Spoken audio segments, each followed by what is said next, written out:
Yo, what's up? This is Unglued and I'm here deconstructing my track Zen in association with Urban Creative. Let's do it. Take me to the garden of Eden.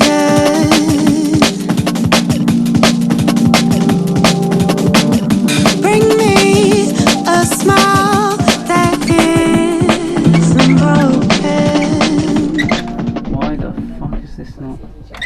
So this track started with drums. It started from a sped up breakbeat. So the history of drum and bass basically and jungle music originally was taking hip hop breaks and speeding them up.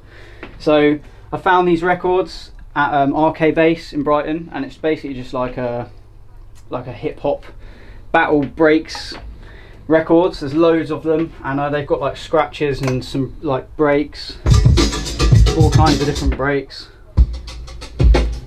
And yeah, if you take a break and speed it up to 45 RPM, that's basically how jungle music started, you know, like hip house and all that kind of stuff. So that's kind of where the original inspiration for this track came from, was trying to make something that's not like quantized beats, like really loose, kind of like old school drum and bass kind of style. So yeah, I got this break, just recorded it loads, and just ran that through into the computer. And I got another break beat over here, this one, and again just speed it up. Just recorded that through, boom, and it goes into the computer. Okay, so I got those break beats from here. I recorded them through my Scarlett interface into the computer. So I got that breakbeat that I've recorded in, and that other breakbeat that I've recorded in, and that's like 90% of the drums. And then I've got this third breakbeat that I've chopped up into tiny little. I've like got each hit and chopped it up so it's an individual little wave file, and then layered them all and just fucked about with it basically.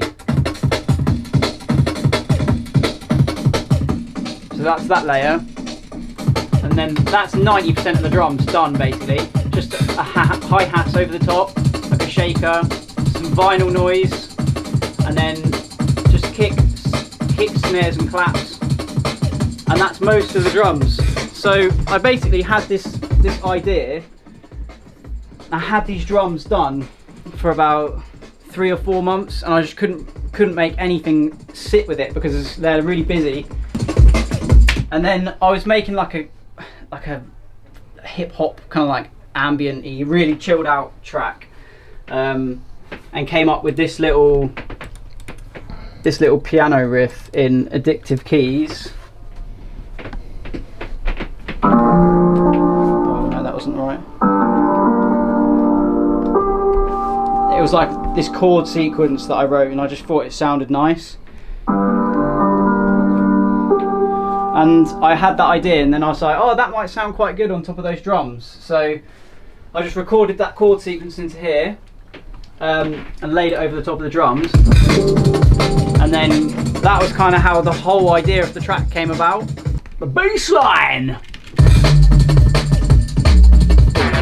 Bass line was done in Serum, but the Serum patch is not that interesting. It's just following the same, chord sequence as the thing, so it's just like, it's basically, that's all that the bass line is doing in Serum.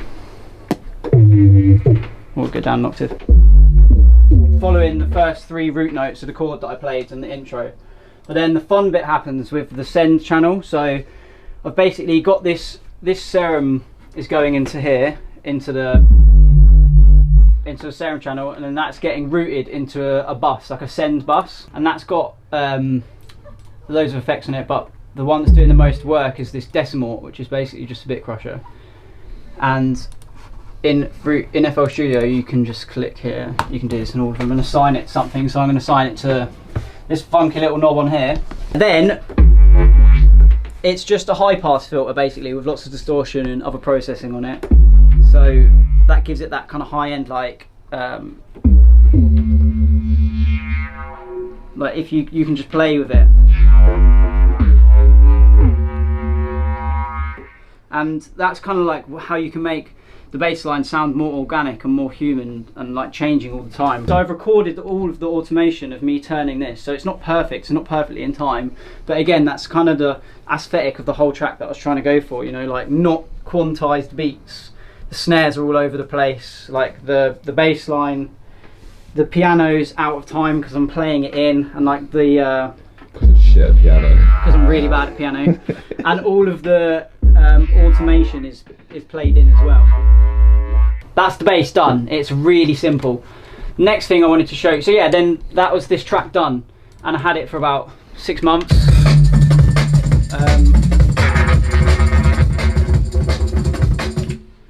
I went on tour to Australia, and I came back, and then they were like, yeah, the deadline for your next release is in 2 weeks. So I was like, right, okay, sweet. I'm really hungover from this tour, but let's do it.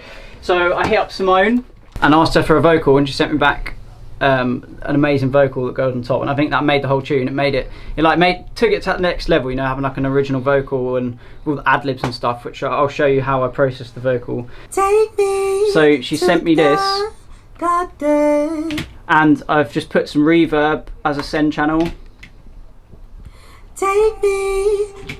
and then I've sent all of that to a master bus, which has just got a multi-band compression running on it.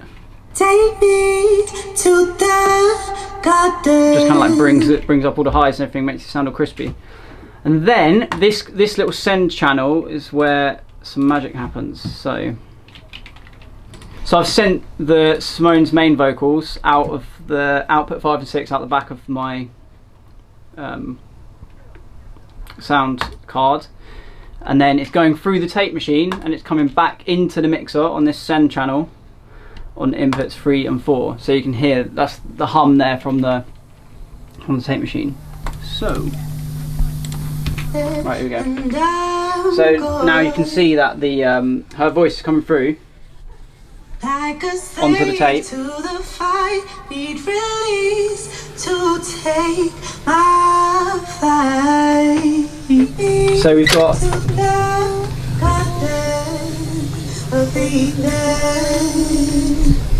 just turn the input up a bit.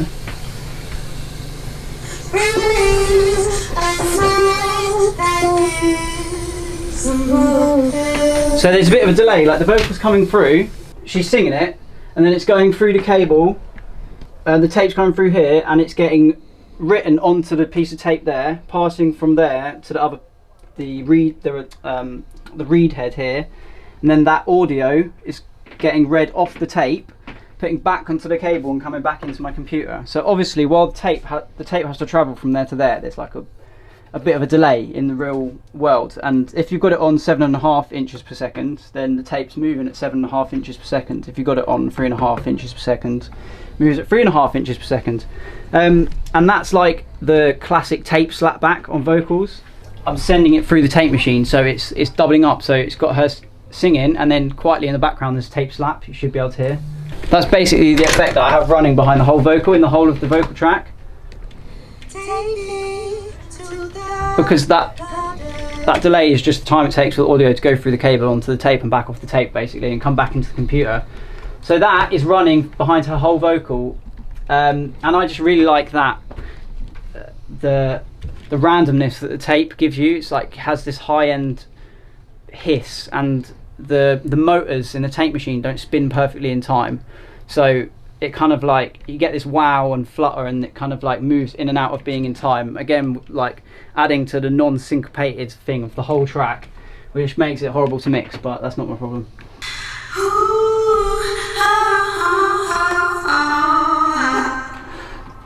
Yeah, so that's another thing. I've got the main vocals really mono down the middle, so they're really strong, and then all these little harmony layers that I can breathe, I can breathe, I can breathe, I can breathe, etc. They're all really stereo, really put around the sides, and then these ad-lib layers.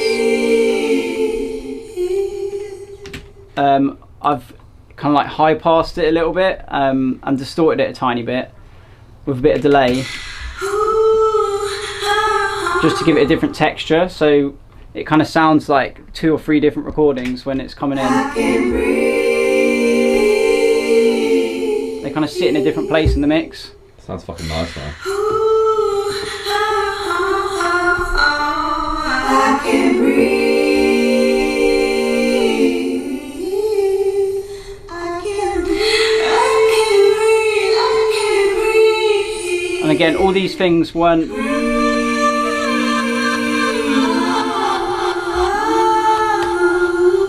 It's just all different ad-libs that I've just kind of like placed into different... I don't actually know the definition of an ad-lib, but it's basically just like a different version of the vocal, which with like lots of different runs and like not just sticking to like the melody, like going a bit off piste and kind of like doing some crazy stuff. And you can do a whole vocal track of them, and then just find little ones that you like and just like place them sparingly across the track. I think that's basically everything. So yeah, hope you enjoyed, hope you learned some stuff. I'll see you around.